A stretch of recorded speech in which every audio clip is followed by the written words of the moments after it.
बिस्मिल्लाहिर्रहमानिर्रहीम। आज का जो हमारा टॉपिक है ये है कॉन्टिन्यूड प्रोपोर्शन पार्ट 2 के ऊपर।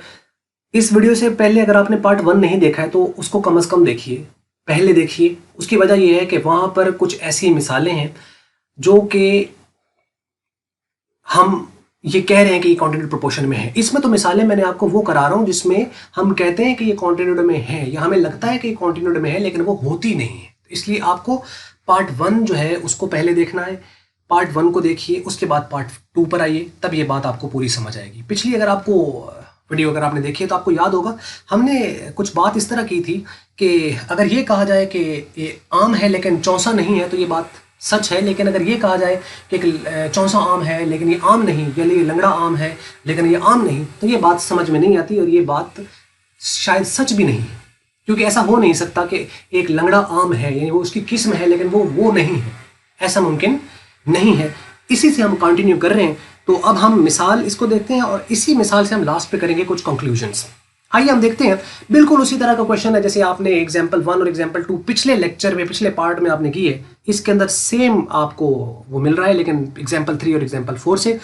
देखिए यहाँ पर वो कहता है इफ ए रेशो बी जो है वो 3:5 की रेशो है और बी और सी की जो रेशो है वो 5:7 की है, तो now find if they are in the continued proportion. आप उसको चेक करें कि कॉन्टिन्यूड प्रोपोर्शन में है या नहीं है। अब यहाँ पे देखिए बी रिपीट हो रहा है, एग्जाम्पल 1 और 2 में भी ये बी यहाँ पे रिपीट हो रहा था और उसमें भी आपके पास यहाँ पर जो वैल्यू थी वो सेम थी और यहाँ पर भी वैल्यू जो है वो सेम है। हम आमतौर पर यही चेक करते हैं ना कि बस ये सेम होनी चाहिए। चले हम इसको लिख लेते हैं, ए बी सी हमने लिखा और लिखने के बाद हमने इसकी जगह 3 लिख दिया और बी 5, यानी 3:5 की ए और बी की रेशियो तो ये लिख ली। उसके बाद बी सी की जो है वो 5:7 की है तो ये 5:7 की। अब चूंकि ये सेम है तो सेम हो तो हम ऐसे ही एक बार लिखते हैं सारों को, यानी 3 ऐसे नीचे आ जाएगा, ये 5 2 बार आ रहा है, सेम है, यही 5 नीचे आ जाएगा और 7 एज इट इज आ जाएगा। हाँ, इसको आप चाहें तो वो जैसे कंबाइंड रेशियो हम करते हैं उससे करना चाहे तो आप कर सकते हैं, लेकिन आंसर यही आएगा। मतलब कि 3 को 5 से मल्टीप्लाई करें 15, यहाँ 15 लिख लें, या 5 को 5 से करें 25 आ जाएगा, 5 को 7 से करें 35 आ जाएगा। तो 15, 25 और 35। अब वो अगर आप 5 पे डिवाइड करें तो यहाँ 3 आ जाएगा, क्योंकि 5 3 are 15 और 5 5 are 25, 5 7 are 35। तो ये यही आएगा 3 5 7। तो करने की जरूरत ही नहीं है। खैर एनीहाउ ये हमने कर लिया। अब हम इसको चेक करेंगे कि ये बिल्कुल सेम काम किया जो हमने एग्जाम्पल 1 और एग्जाम्पल 2 में किया था। काम भी सेम है और बीच में ये रिपीट भी सेम नंबर से हो रहा है। अब हम चेक करेंगे कॉन्टिन्यूड प्रोपोर्शन में है या नहीं है। फॉर कॉन्टिन्यूड प्रोपोर्शन हम क्या कहते हैं, ए बाय बी जो होता है वो बी बाय सी के बराबर होता है। पुट कर दिया जी, ए की वैल्यू है 3, यहाँ 3 पुट कर दिया, बी की वैल्यू 5 है, 5 पुट कर दिया। और चूंकि कॉन्टिन्यूड में ये जो यहाँ वैल्यू होती है वही यहाँ पे होती है, क्योंकि बी यहाँ पे तो यहाँ पे बी होगा। ये 5 पुट कर दिया और सी की वैल्यू 7 है, 7 पुट कर दी। अब इसको करो जरा मल्टीप्लाई, 7 को 3 से किया तो कितना बन गया 21, यानी 3 7 are 21 और 5 5 are 25। तो 21 तो 25 बराबर होता ही नहीं, बराबर नहीं होता। अब चूंकि ये बराबर नहीं आए जो कि बराबर आने चाहिए थे। अब देखो असल बात क्या समझाना चाह रहा हूं कि हम जो पढ़ाते हैं खाली ये पढ़ाते हैं कि जी जो यहां है वो यहां होना चाहिए, तो वो कॉन्टिन्यूड प्रोपोर्शन में है। तो है तो सही, यहां पे भी 5 है, वहां पे भी 5 है, लेकिन फिर इसके बराबर तो नहीं है, तो मतलब ये कॉन्टिन्यूड प्रोपोर्शन में नहीं है। अभी यहां तक सिर्फ हमें ये पता चला है कि ये कॉन्टिन्यूड प्रोपोर्शन में नहीं है, लेकिन ये क्यों नहीं है उसको हम अगली एग्जाम्पल करेंगे और लास्ट पे हम देखते हैं कि आखिर इसके अंदर माजरा क्या है। 21 is not equal to 25, सो हम क्या कंक्लूड करेंगे, so we conclude that terms 3 5 and 7 are not in continued proportion. ये कॉन्टिन्यूड प्रोपोर्शन में नहीं है 3 5 7। ये था जिसके अंदर b की वैल्यू ऑलरेडी सेम थी। अब हम अगली मिसाल करते हैं जिसके अंदर सेम नहीं है। तो जब सेम नहीं होती तो हम कैसे सेम करते हैं, कंबाइनिंग रेशियो के थ्रू। अब हम कंबाइन करेंगे इनको। जैसे वो कहता है कि फर्ज करें कि ए और बी जो है वो आपके पास 4 5 है, जबकि बी और सी जो है वो 7 3 है। तो हमने ए बी सी लिख ली, जो रिपीटेड होता है हम सेंटर में लिखते हैं। तो इसका मतलब है 4 और 5 की रेशियो ये आ गई। उसके बाद 7 3 है बी सी, तो बी की वैल्यू है ये भी, तो ये नीचे आ जाएगी और उसके बाद 3 यहाँ पे आ जाएगा। कंबाइन कैसे करते हैं, इसको इससे मल्टीप्लाई, इस 7 को ऊपर मल्टीप्लाई और उस 5 को इस वाले से मल्टीप्लाई। या जो गैप्स होते हैं जैसे कि यहाँ पे ये बिल्कुल करीब 7 है तो उसको हम यहाँ पे 7 पे ले आएंगे, इधर ये 5 है इसको हम यहाँ 5 ले आएंगे और ऊपर से नीचे हम मल्टीप्लाई कर देंगे। नहीं 4 7 से मल्टीप्लाई हो जाएगा, 5 7 से हो जाएगा और उसके बाद 5 3 से हो जाएगा। वो आपकी मर्जी है। कंबाइन रेशो के ऊपर मैंने एक लेक्चर पहले इसके ऊपर बनाया हुआ है। अच्छा आप यहाँ पे देखो, इस तरह ही कर लेते हैं कि 7 को 4 से किया तो 7 चौक 28, यानी 7 4 are 28, तो ये आपके पास आ गया। उसके बाद 5 7 are 35 और 5 3 are 15, तो 28 35 और 15 ये आ गया। अब ये मजीद डिवाइड नहीं होता, क्योंकि ये 5 पे होता है, ये 5 पे होता है, लेकिन ये 5 पे नहीं होता। उसके अलावा आपके पास ये जो है इसी तरह और भी किसी नंबर पे डिवाइड नहीं होते, मीन्स के यही इसकी लोएस्ट फॉर्म है। चलें जी, लोएस्ट फॉर्म है तो अब इसका मतलब ये ए की वैल्यू, ये बी की और ये सी की अब सेम हो गई यहाँ पे। अब बी की वैल्यू यानी 1 आ गई और ये सिमिलर है। अब हम चेक करेंगे कि ये कॉन्टिन्यूड प्रोपोर्शन में है या नहीं है। 28, 35 और 15 कॉन्टिन्यूड प्रोपोर्शन में है या नहीं है। अभी ये क्या हुआ है, अभी ये कंबाइन हुई है ratio. For continued proportion we know that कि ए बाई बी जो है वो बी बाई सी के बराबर होता है, जबकि बी की वैल्यू जो है ना 35 है, वो तो है तो सिमिलर। अब ए की वैल्यू है 28, 28 बटा 35 और यहाँ पे 35 बटा 15, ठीक है। अब करें मल्टीप्लाई जी, 28 को 15 से किया तो 420 आ गया, जबकि 35 को 35 से करें तो 1225 आता है, ये तो बराबर आ ही नहीं रहे हैं।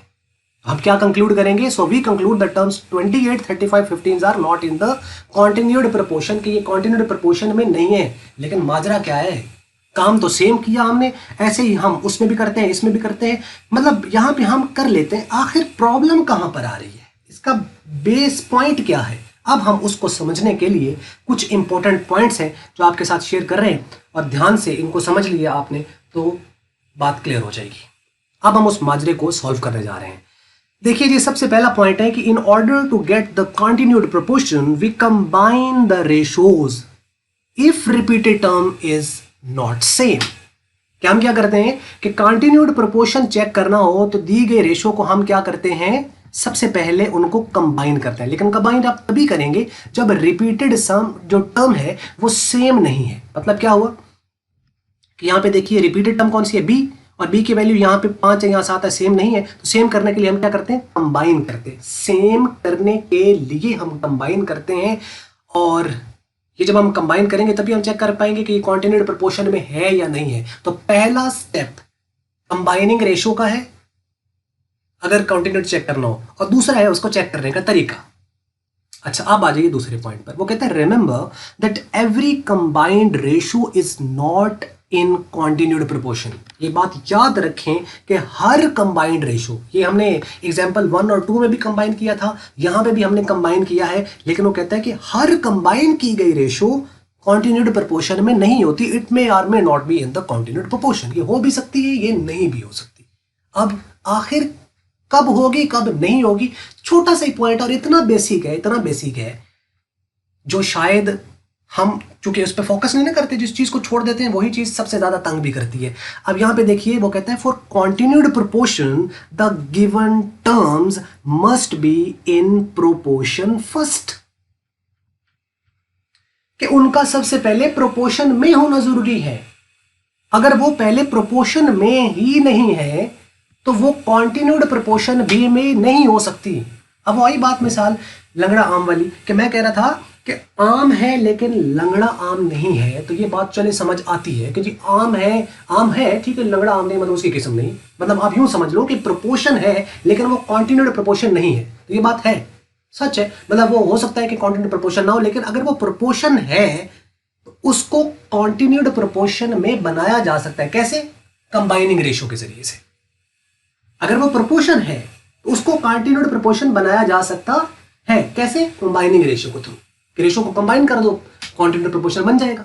लेकिन अगर वो प्रोपोर्शन ही नहीं है तो चाहे आप उसको कंबाइन कर लो, जब वो प्रोपोर्शन ही नहीं है, मतलब ऐसे ही है कि जैसे हम कहें कि लंगड़ा आम है लेकिन आम नहीं है, तो ये मुमकिन ही नहीं है। मतलब हम कह रहे हैं कि वो कॉन्टिन्यूड प्रोपोर्शन है लेकिन वो प्रोपोर्शन नहीं है, ये पॉसिबल ही नहीं है। कि वो कॉन्टिन्यूड प्रोपोर्शन है लेकिन वो प्रोपोर्शन नहीं है, सवाल ही पैदा नहीं होता। क्योंकि कॉन्टिन्यूड प्रोपोर्शन के लिए पहली कंडीशन ये कि उनका प्रोपोर्शन होना जरूरी है। बिल्कुल, मैंने जब प्रोपोर्शन पे स्टार्ट किया था तो मैंने आपको कहा था कि इक्वल टू रख देने से इक्वल टू नहीं हो जाता, इक्वल टू होने से इक्वल टू होता है। वो क्या कहते हैं, मिसाल कॉमनली देते हैं ना लोग कि गधा शेर की खाल अपने ऊपर डाल ले तो वो शेर नहीं हो जाता, वो खोता खोता ही रहता है। खोता कहते हैं ना उनको पंजाबी में, जरा मुश्किल सा अजीब सा लफ्ज़ है।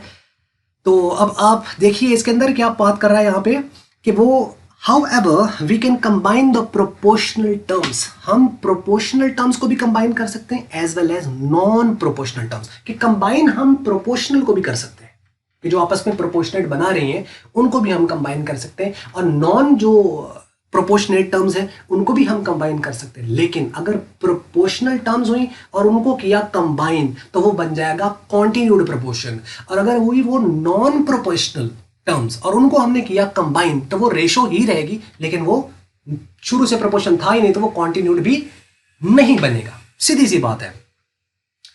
अब इसी के बेस पर अब डेफिनेशन को जरा देखें। इसी के अंदर साथ जो मैंने शुरू में कहा था कि डेफिनेशन जैसे लग रही है ऐसी है नहीं। अब देखो इसी डेफिनेशन में ये बात अब हमको समझ आ जाएगी। इसी डेफिनेशन में अब ये बात समझ आएगी जो कि शायद शुरू में इतने आपने सोची भी नहीं होगी।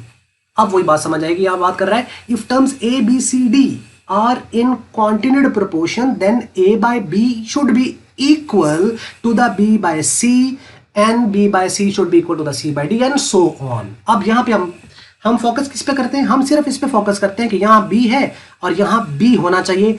इस पे हमारा फोकस कम ही होता है कि ये इनका इक्वल टू भी होना चाहिए, कि ये इक्वल भी होनी चाहिए, मतलब ए बाय बी बाय सी के इक्वल भी हो। अगर ये पहले इक्वल है तो तब अगर ये बी के बराबर हुआ तो वो कॉन्टिन्यूड बन जाएगा, और अगर ये पहले से ही इक्वल भी नहीं तो आप इनको इक्वल कर भी दो, जो कि किया जा सकता है कंबाइन रेशो के जरिए से, तो ये कॉन्टिन्यूड फिर भी नहीं बनेगा।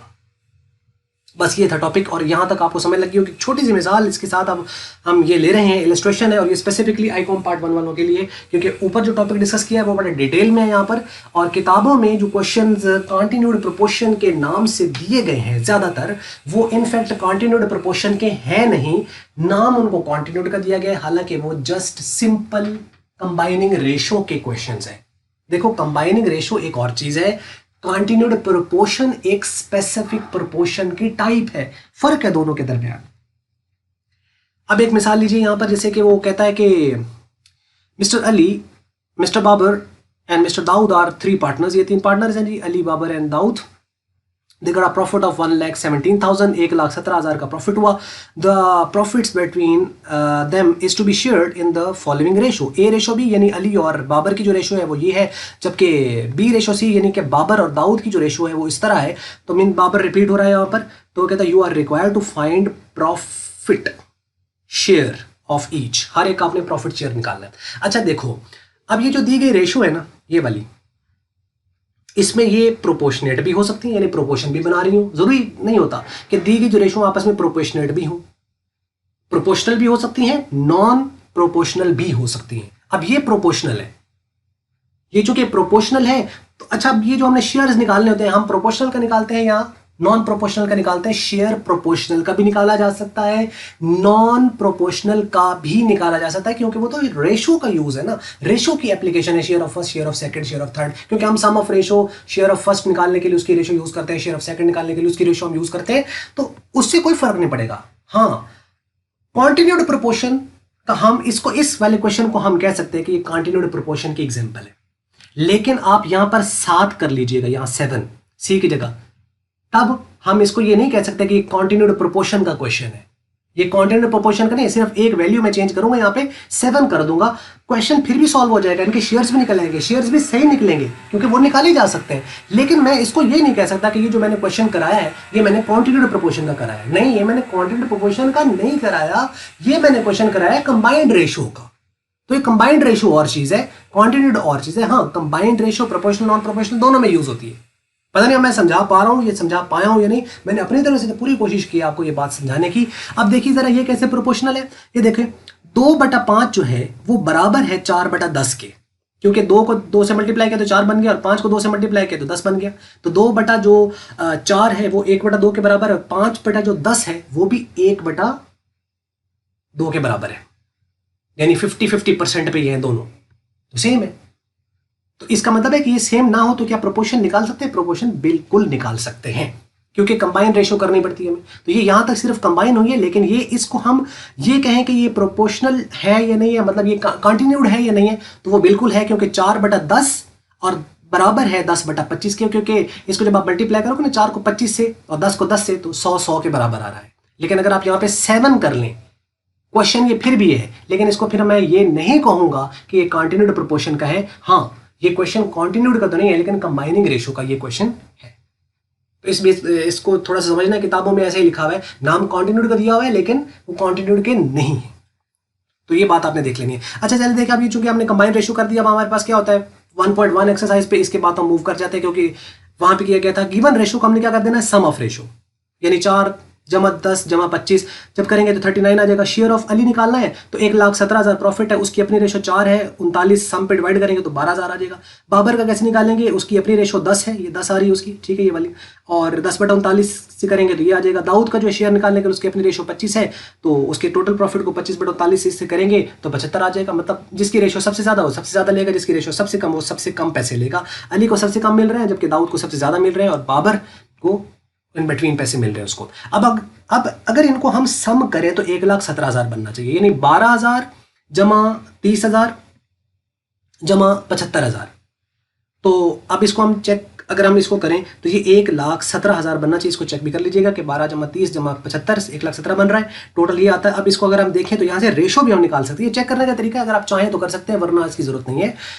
12 30,000 और 75 अगर हम इसको देखें तो ये देखें वही रेशो आ जाएगी, क्योंकि ये 1000 पे डिवाइड कर दें तो क्या बन जाएगा 12 30 और 75, और फिर इसको आप डिवाइड कर दें तो जब ये डिवाइड होगा 3 पे डिवाइड हो जाएगा तो आपके पास ये 4 आ जाएगा। उसके बाद ये 3 पे करेंगे तो 10 आ जाएगा, ये जब 3 पे करेंगे तो 25 आ जाएगा।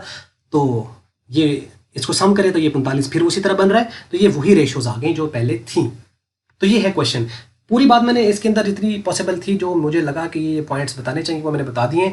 बस ये थी वीडियो। अगर आपको मल्टीपीडिया की वीडियो अच्छी लगी तो उसको आप लाइक कर लें, शेयर कर लें दूसरों के साथ। अगर आपको अच्छी नहीं लगी तो उसको आप कर दें डिसलाइक। और वीडियो देखने का हमेशा की तरह बहुत बहुत शुक्रिया।